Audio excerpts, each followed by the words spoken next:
Yeah, Trevor, Tessa, things have calmed down, but there's still a handful of officers on scene. And just moments ago, an officer came by and took down some of that crime tape. Chief Harold Medina says things started around 11:30 today when they were in the area looking for a woman who they believe is connected to several armed robberies. Now, they were able to find her here in this parking lot, and they identified her as Adriana Gonzalez, and she was with a man. The two eventually separated, and that's when police arrested Gonzalez and waited for the male to come out of Walmart. When he came out, police say officers confronted him and he reached for one of the officers' rifles. He got to it and fired multiple rounds. Eventually, more than one officer discharged their handguns to stop the male subject. Unfortunately, the male subject is deceased on scene, and we have since learned through confession that the female stated the male was the getaway driver in these series of armed robberies. Chief Medina says a shooting task force led by APD detectives still has to review video, but given that it was a busy area with several shoppers around, the chief is just thankful no one else was injured. We asked how the man who was shot was able to get his hands on the officer's rifle.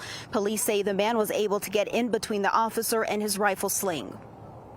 It appears that the officer went to grab the subject, and the subject was able to back himself into the officer and literally grab hold of the rifle.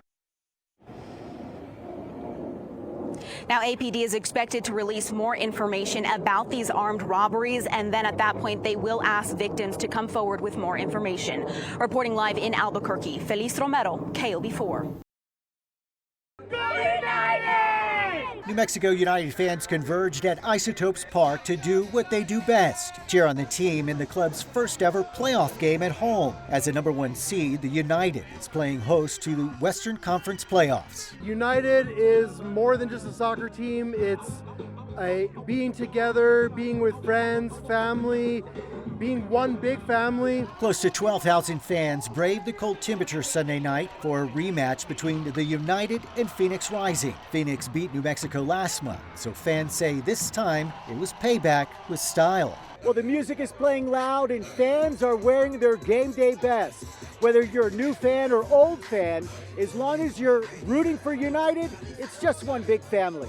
We've got a DJ going on. We just had a live band coming out to play. It's really a party. It's a celebration. Somos Unidos. We are united. You could see the team's yellow and black throughout the lab, but it was the lack of attire for some fans that carry tradition into victory. Man, you don't got any pants on. What's up with that? It's a thing, man. Everyone. I'm what they call the capo, so I'll have the megaphone. We'll be doing the chants. I'm jumping up and down. I might get mauled by the team if they scored. Fingers crossed.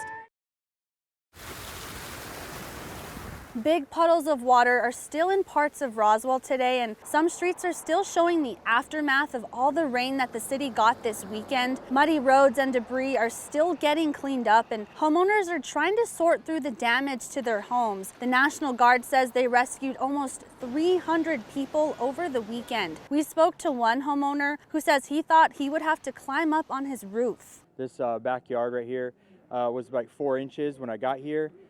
Within 20 minutes, it was waist deep, starting on the back porch, licking the back porch.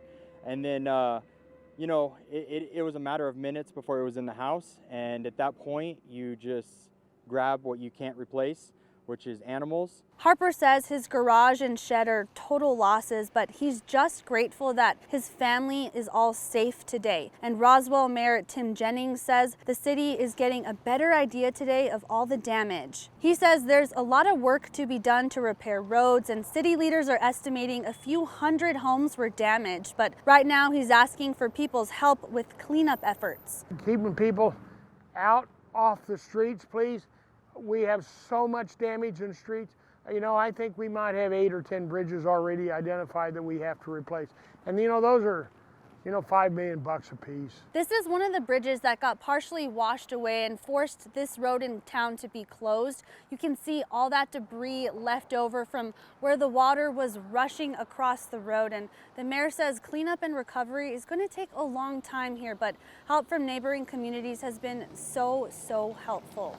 In Roswell, Tamara Lopez, KOB4.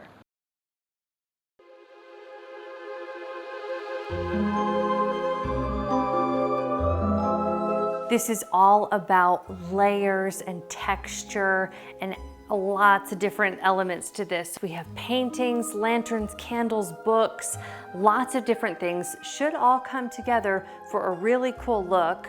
And we're gonna start with our garland sign. For this, you just need an old book, some paint, stencils, and string. I used an old thesaurus. I stole this from the newsroom.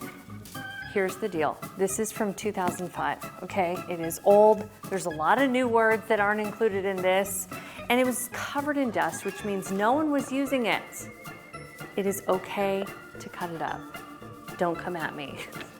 So we're gonna cut pages out of it for our sign. I need 14. Now it's out to the garage because we're using spray paint. I also got these. I know they're cardinals. They didn't have crows or ravens. So I'm going to just spray paint them to look black. Hopefully it works. I also painted a cheap plastic pumpkin I found at the thrift store. And now back to that Halloween sign. We're going to fold this down onto the string to attach it. So we want to make sure that we're centering our letter with that in mind. Place down your stencil and make sure to cover any other spots that you don't want the paint on. Then do light coats. I wanted to not just do the obvious Happy Halloween, so that's why I chose something different.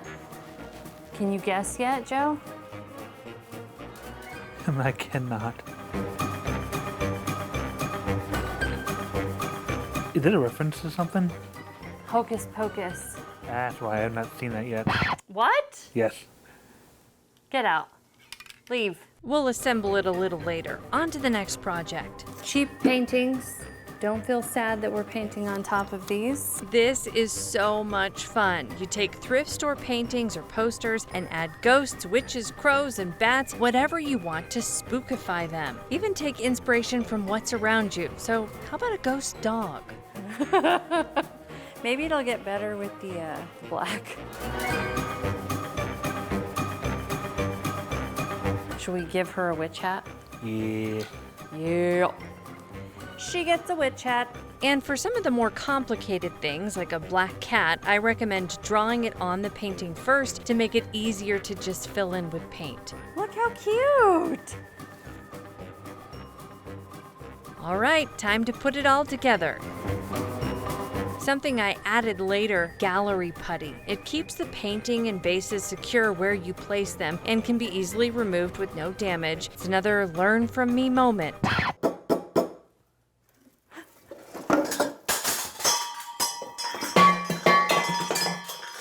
It's all okay. And for the garland, I just folded over the top inch of the paper onto the string and put a piece of tape.